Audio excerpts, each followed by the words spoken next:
හැමෝටම සුබ දවසක්. අදත් ඔයාලා එකතු වෙලා ඉන්නේ Education 2020 YouTube නාලිකාව ගෙනෙන අධ්‍යාපනික වැඩසටහන් මාලාවේ තවත් එක් වැඩසටහනක් එක්ක. මම අද ඔයාලට කතා කරන්න බලාපොරොත්තු වෙන්නේ ස්ටැටිස්ටික් ගැන.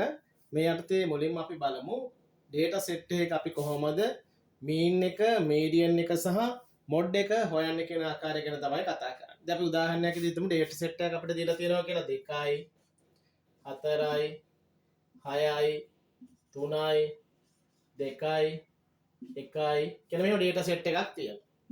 දැන් මේ data set එකේ අපිට කියනවා mean එක හොයන්න කියලා. median එක හොයන්න කියලා. ඒ වගේම mod එක හොයන්න කියලා මෙන්න මේ data set එක ඇසුරින් අපිට කියනවා. එතන අපි බලමු මේ data set එක භාවිතා කරලා අපි ඉස්සෙල්ලා mean එක හොයන්නේ කොහොමද, median එක හොයන්නේ කොහොමද, mod එක හොයන්නේ කියන එක අපි බලමු.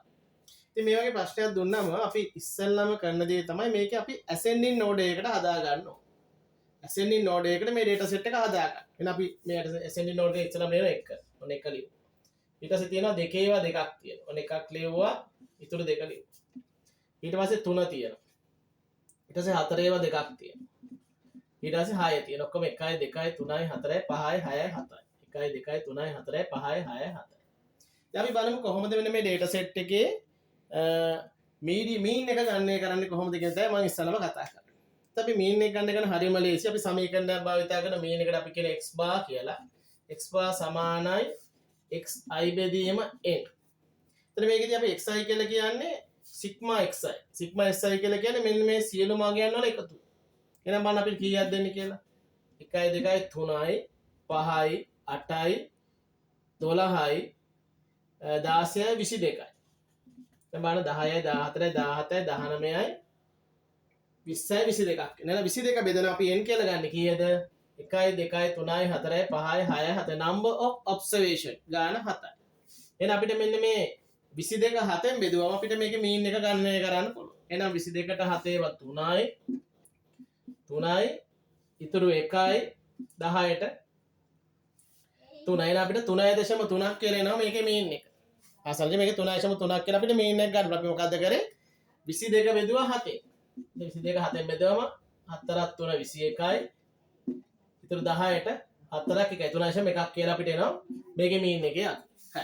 ඊට පස්සේ බලමු මේකේ median එක අපි median එක කොහොමද හොයන්නේ කියලා. අපි median එක හොයන්න සමීකරණයක් භාවිතා කරනවා. median එක සමානයි n ධන 1 බෙදීම 2 value එක. මේක වැලියු එක මගෙන් තමයි අපි ගන්න එක. ඊට බලන්න number of observation ගන්න 1යි 2යි 3යි 4යි 5යි 6යි 7යි. එහෙනම් අපි 7ට එකතු කරනවා 1.